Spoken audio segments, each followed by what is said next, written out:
we're starting with the edge rushers, of which we've listed Boye Mafe, Uchenna Nwosu, Derek Hall, and Draymond Jones. Now, they're obviously all at different points of their career. You got Uchenna Nwosu, who's a veteran. He's got a $21 million cap hit this year.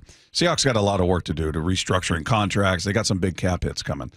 Draymond Jones has a $25.6 million cap hit. You've got Derek Hall, he's going to be third year of his rookie contract. And then Boye Mafe entering the final year of his rookie contract in 2025. Now, looking at this, Uchenna you kind of removed because he was hurt. And that's unfortunately been part of his story since he's been here. Is he's just suffered some injuries and he's just not been available, which may go into, what his future looks like with his team. But of the other three guys, Mafe, Hall, and Jones, do you look at any of them and go, all right, I don't know if I bring this guy back? Draymond Jones is the guy I look at 25.6, saying you either have to do a massive restructure or he just doesn't fit. He doesn't give you enough on the field, in my opinion, to warrant that kind of cap hit. Yeah, well, he had 4 sacks this year. So, and you had Derek Hall, who, he was... he was one behind Big Cat, I believe. He was a couple behind Big Cat. Let me see. A couple, 3. But yeah, and then you had Boye. Boye. That's what they call Paul Moyer in the postgame show. Hall, by the way, Hall had 8 sacks. Your leader was Leonard Williams with 11. And Boye had 6. Well, and Boye, he started off pretty fast. I think he had sacks in 4 of the first 5 games, and then the rest of the way, he had 2. But he was a guy that I thought was really going to have like a breakout. I thought he was going to have a year like Big Hat had.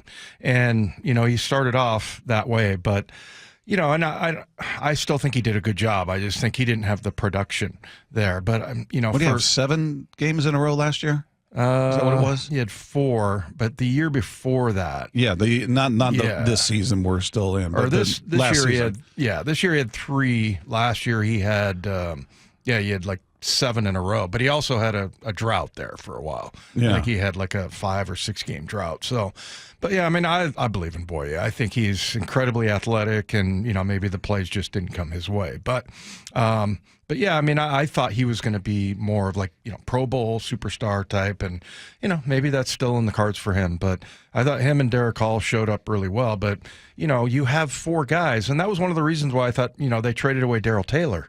And Darrell Taylor actually played okay in Chicago. I saw a couple of times he played the run really well. And I was like, why didn't he do that when we had him? But yeah, I mean, you've kind of got a little bit of an influx there. I mean, as far as rushers, do you really need 4? And especially if you look at, Uchenna's cap, and same thing with Dre Jones. Yeah, of this group, who would I be most willing to move forward without? It would be Draymond. It'd be Draymond. I don't feel like he's present enough. Like he's that force game in, game out. I think he's a good player. I don't think he's great. And certainly when you're dealing with a cap issue, and we looked at 2 different websites, Over the Cap and Spotrac. They both have the Seahawks well over the cap, but one has them by, 30 million was over the cap, and then Spotrac was 16 million? Yeah, but both have them as the 3rd worst cap situation. 3rd worst behind the Saints and the Browns. Similar, yep. Saints have the worst, Browns have the 2nd worst, and Seahawks are 3rd. Yeah. Okay. So they got a lot of work to do, whether that means a lot of people getting cut or everybody's getting restructured. I mean, there's just a lot that needs to go into their offseason. And that obviously doesn't even include who they may bring in. Who do they sign? Are they going to sign somebody who's fairly costly to shore up that offensive line? I hope so. I hope they're in a position to do that, and there's a guy out there or 2 that they could look at to bring in here. So they're going to have to do some maintenance when it comes to that. But Aden Dirty was this is early this month. He was asked where Boye, and he's a guy I did look 7 games in a row that he had a sack last year. So yeah, you go into the season expecting, all right, he's going to capitalize on that. He's going to grow from that and be even better. Numbers didn't really show that, but here he is just talking about where, in his opinion, Boye has grown the most this season. I thought Boye had a great, he came out and, I think the things that have grown in Boye are his ability to play every down, ability to affect the game on every down. I've seen that grow throughout the year. I think he started and he was really affecting the quarterback. You remember the New England game, even in the Denver game, when at the start of the season, in the Miami game, I think he got a little nick and he was out for a few weeks. And I think he's, like, over the last, I would say, 4-6 weeks, he's kind of re-found himself and kind of found his ability to play on edges of players and attack the quarterback in the same way. And that's what I see. Boye's done a great job this year.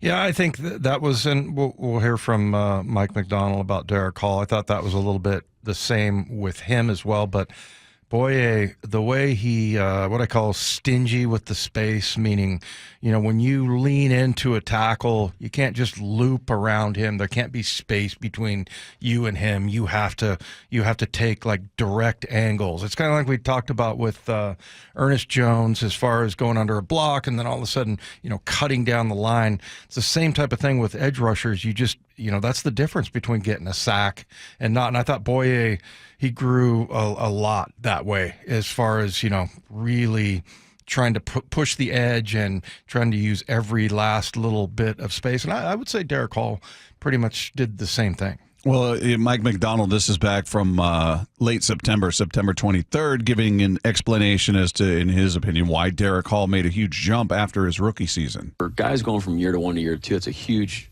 opportunity for them because you don't have all the crap they have to do as a rookie coming out of college. I mean, think about these guys' years. It's crazy. Like, you finish playing, and if the guys go like deep, I don't know where Auburn finished, but like you go train, you go through all the draft visit stuff, and you got to stay in shape for that. Then you start rookie camp, and then you go through the whole rookie development program. It's another 10, 12 weeks.